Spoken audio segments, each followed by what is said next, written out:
जवाब देते चलना, ठीक है। तो चैप्टर हम लोग पढ़ रहे हैं principle of inheritance and variation, जिसको हम जेनेटिक्स चैप्टर भी कहेंगे, ठीक है। इस चैप्टर में हमने सबसे पहले देखा इनहेरिटेंस के बारे में या हेरिडिटी, दोनों एक ही चीज है। इसका मतलब क्या होता है बोलिए आप लोग? Transfer of character from one generation to another generation is called inheritance, यानी एक जनरेशन से दूसरे जनरेशन में जो कैरेक्टर का ट्रांसफर होता है उसको क्या बोलते हैं? इनहेरिटेंस बोलते हैं। वेरिएशन किसको बोलते हैं?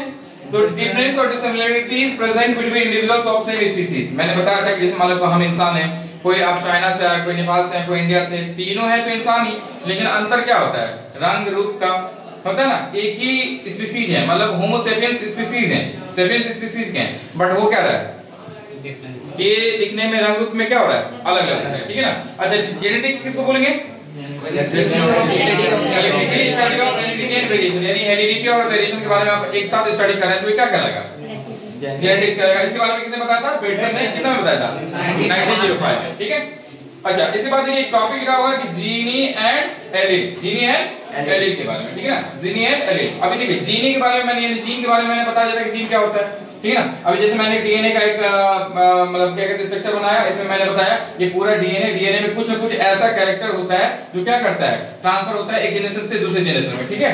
और फिर इसके बारे में मेंडल ने बताया था कि कुछ ना कुछ फैक्टर ऐसा होता है जो क्या कर रहा है? एक जनरेशन से दूसरे जनरेशन में ले जाने का काम करता है, ठीक है। इसके अलावा फिर क्या होता है कि मैंने बोला था ये जीन समझ में आ गया।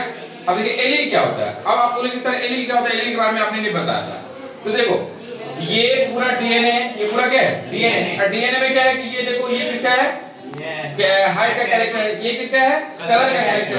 तो है तो पूरा डीएनए ही, और डीएनए के अंदर में जो जीन है वो क्या अल्टरनेट फॉर्म है। अल्टरनेट फॉर्म का मतलब क्या कि सर किसी एक में हाइट का कैरेक्टर दिखा रहा है, किसी एक में कलर का कैरेक्टर दिखा रहा है। तो ये जो अल्टरनेट फॉर्म होता है किसका? हाँ, जीन का, तो हम उसको कलेक्टिव रूप से कहते हैं कि सर वो एलील है। क्या है वो? एलील। यानी ये एक दूसरे का क्या कहलाएगा? एलील कहलाएगा। एक दूसरे का क्या कहलाएगा? एलील कहलाएगा, ठीक है ना। वो एक दूसरे का क्या कहलाएगा? एलील कहलाएगा। कोई दिक्कत यहाँ तक? अभी तो इतना होता है ना। चलिए